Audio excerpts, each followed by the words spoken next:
Hey everyone, hopefully you're having a good day. My name's Andy. My channel's Finding Value. Today we're going to do our daily technical analysis updated commodities, work our way through the dollar, yields, precious metals, and commodities ETFs that I follow. I'm going to interject my financial opinions across the board as I go through it. And if you need any help with anything, check out finding-value.com. We can use the word discount, the coupon code for a discount if you'd like to join and talk about individual companies and how I'm setting myself up through this commodity bull market. So let's dive in. Let's see what's going on today in the markets. Let me just center that real quick. This is the DXY, the relative strength indicator of the dollar is what I like to call it. We're seeing some strength today, even though yields have pulled back. We're coming up underneath resistance. We'll see if we can punch through this or if we're going to roll back over. I am surprised that the DXY is up with the size of the moves that we're seeing to the downside in yields. So looking at yields, the 2-year yield, we're down 1.17% there. And to me, the momentum is definitely to the downside. We'll see if we get any sort of bounce here, but again, we've broken out of this channel to the downside, did a retest, and right now it looks like further downside for yields. This could coincide with a slowdown in the market as well. And there is conflicting data, depending on what you look at and how you weight things, that we're going through a slowdown already, depending on what data you're looking at. The manufacturing PMI is definitely down. There are other forms of metrics that are worsening, like the unemployment metrics. But there's still construction spending and other things that look good that are generally precursors to a recession. So roll the dice here, guys. I really don't know which way this is going to go in the short term here.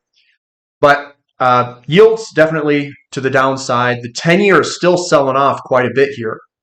And it looks like we could see further downside in the 10-year yield.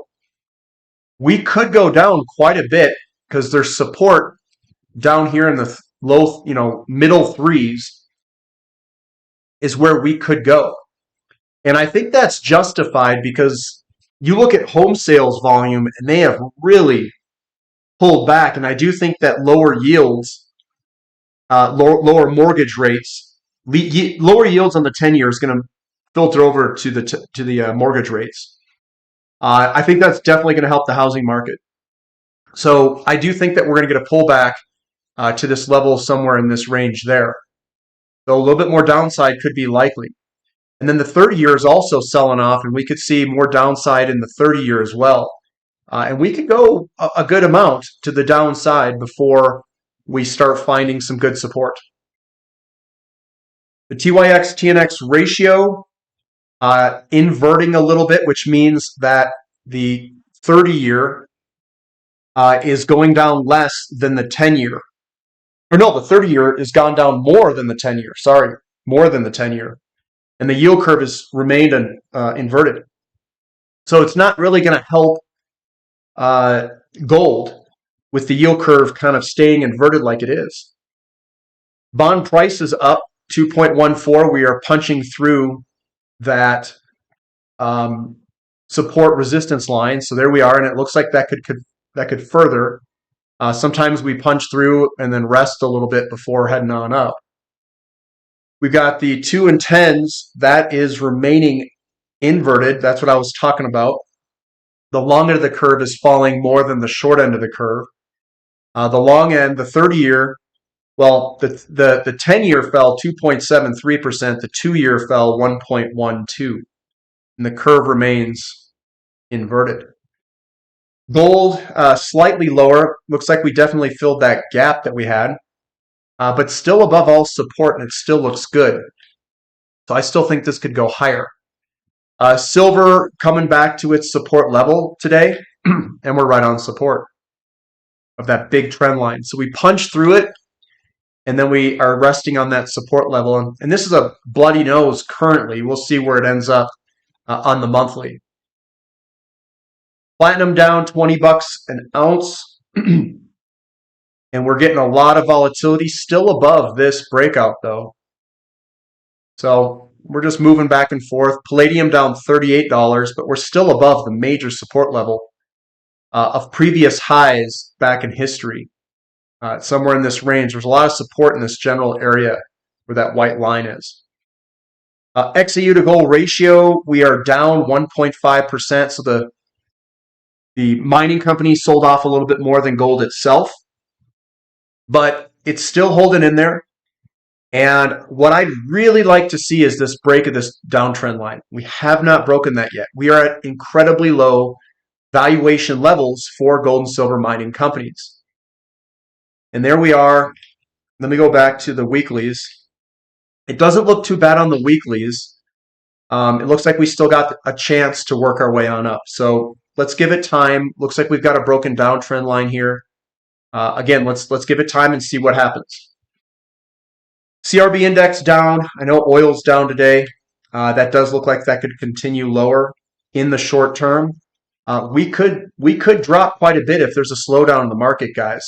The blue line, which is this line here, is the fractal of the last bull market, overlaid on top of the current CRB. So this is the old CRB Index fractal overlaid. So last bull market. And you could see from wave 2, we had a pretty big pullback for wave 2, and wave 2 is pretty muted for CRB. Maybe we have to pull back more. I don't know. Maybe we got to do one of those before heading on up. It's definitely possible. And again, guys, I don't know the future. I know that the CRB index is incredibly cheap against stocks. But this is the last bull market, and that's the pullback we got last bull market. And maybe there's something we need to flush out of the system. CRB to S&P 500 down a little bit today, down 0.43%, but we are at ridiculously cheap levels down here. We can take the last bull market here for the ratio and overlay it. So that's kind of what the ratio looks like overlaid on this. Kind of stretch it out a little bit. Something on the lines of that. Maybe we're going through that last little hump, and perhaps maybe we've got that going on there. Something a little bit different. So maybe we still have a little bit left to go, like last bull market. You can see this aligns pretty well. You've got the 3 little humps there, the move on up, and then you've got maybe this is the last little move lower that we got before a move on up. GDX, we are down today 1.8%, but it's still above support, and it's not a reversal candlestick. So it still looks all right to me. GDXJ down a little bit. We're back to the support level of this breakout. And maybe this is just a return move that we're going. We're sitting right on top of support with GDXJ. Again, it doesn't look bad. It looks good. And then we got SILJ down a little bit, and we hit our head on that resistance line. There's the resistance line. We just hit our head on it. But that's not a reversal candlestick. It's not something that looks like this. That is a reversal candlestick. This is a reversal candlestick. That's a bearish piercing. This is a bearish engulfing. We've got the green army showing up with a small red candlestick. So again, I remain optimistic about a move to the upside, but it's got to show us that it wants it. So we'll see if this thing punches through over time. Crude oil down 0.93%. If there's a slowdown in the market, we would see it in crude oil. Crude oil does sell off during slowdowns. We've broken this trend line here, the short-term trend line. We popped up above it, but we're still kind of leaking out lower. Maybe we come back to this level down here in the 60s. It's very possible. Maybe we got a little bit left, but we're still sitting on top of the massive pattern. I drew this on logarithmic, so let me... I drew this on logarithmic here, and we're still sitting, if you hit these guys through here, we're still sitting above all of the pattern there. So, we could go all the way down to $65 and still be sitting on top of the consolidation pattern, which would still be bullish. So, yeah, the short term looks a little bit icky, and I don't like riding through it either, but it's still bullish as we're sitting on top of the pattern. TTF gas down about 5%. Looks like we're losing some support. We could go a little bit further to the downside for TTF nat gas. We've got natural gas in America, Henry Hub, up 0.6%, right at support.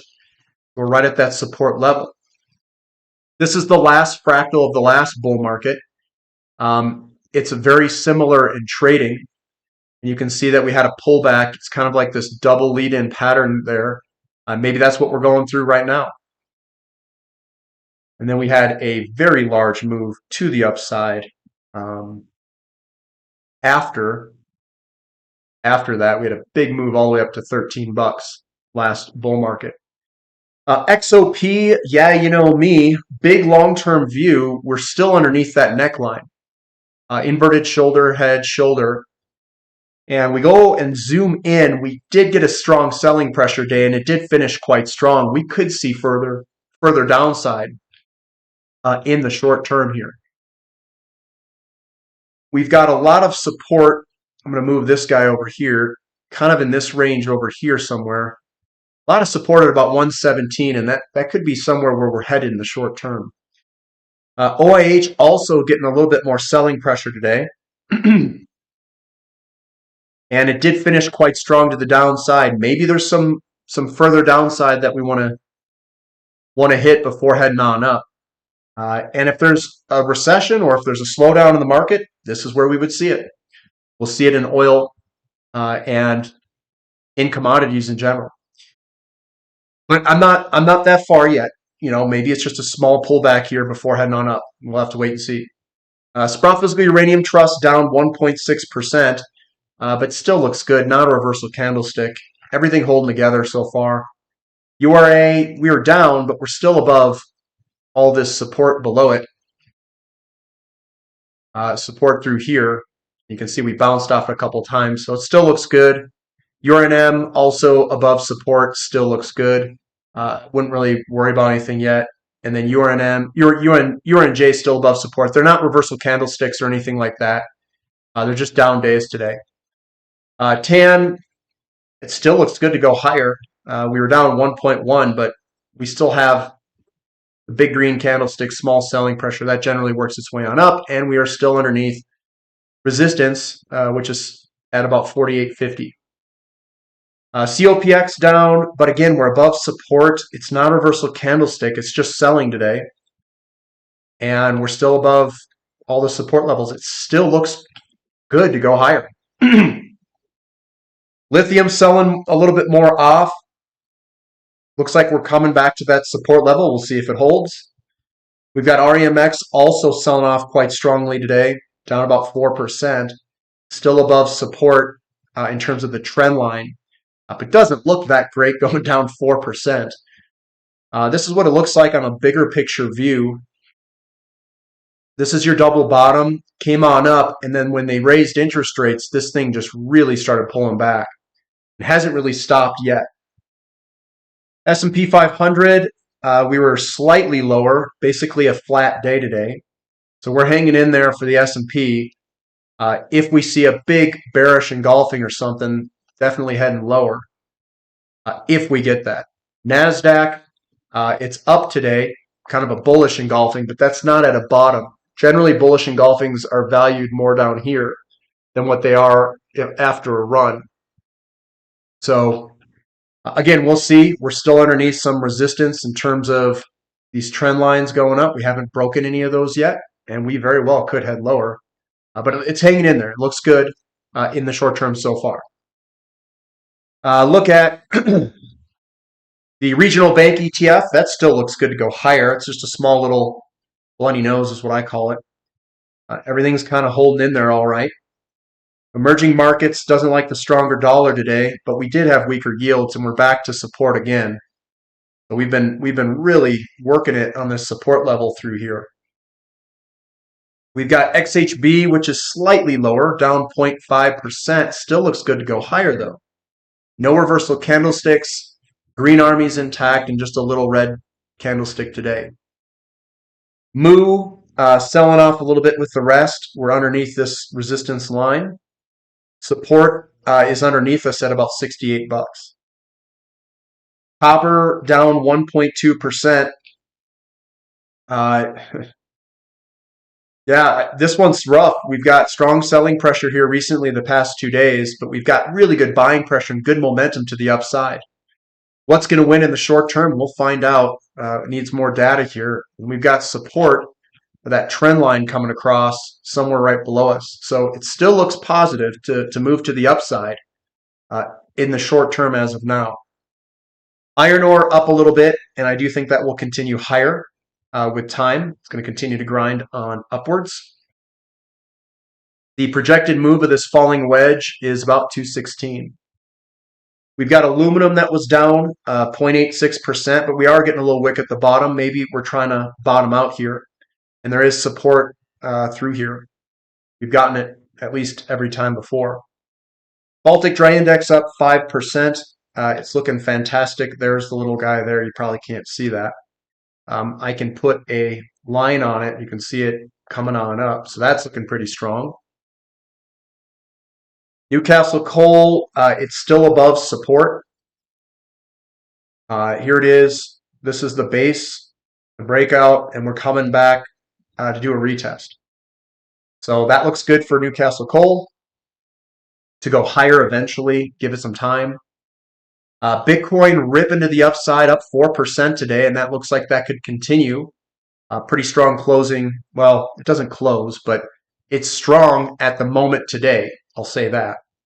And then Ethereum's also up 1%, and that looks strong because we're above this good, strong support line, and we're starting to work our way on higher. So that still looks really good.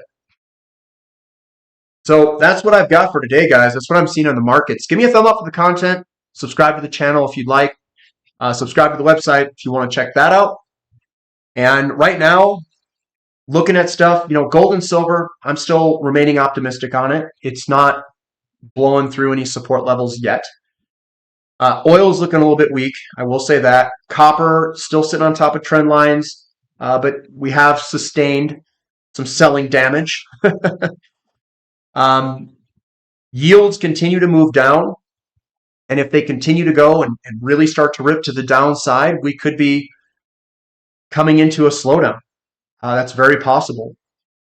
And usually if you see really strong bank lending, which we don't, and you see all this stuff, that's generally when you see the interest rates go up. I think that Powell's going to either be done raising rates and hold it, or they're going to have to come back.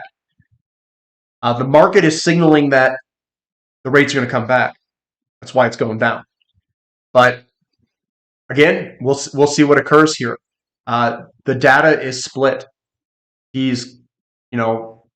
Credit card spending's down, bank lending's down, et cetera, and that's generally where credit is created.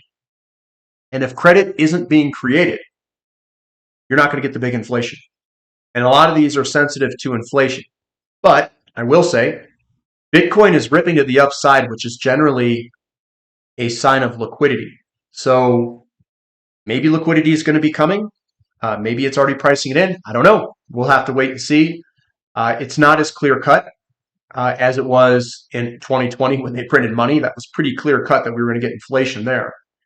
And it's not as clear cut either as it was last commodities bull market because we didn't have stimulus. We didn't have these people with all their hands playing with the markets as much. But we had very strong bank lending in the mid-2000s. They lowered rates. Home prices shot up from 02 to 2006 or so, 05, 06. Had the slowdown occur, and then the recession eventually came in 2008. So we don't have the slowdown in the real estate market in terms of prices and overbuilding. We have a slowdown in bank lending, though. And this is going to get kind of interesting here, I think, between now and 2024 to see how this kind of flows and filters through the system. So that's what I've got, guys. Hopefully you're having a good day. We'll catch you later. This is Finding Value.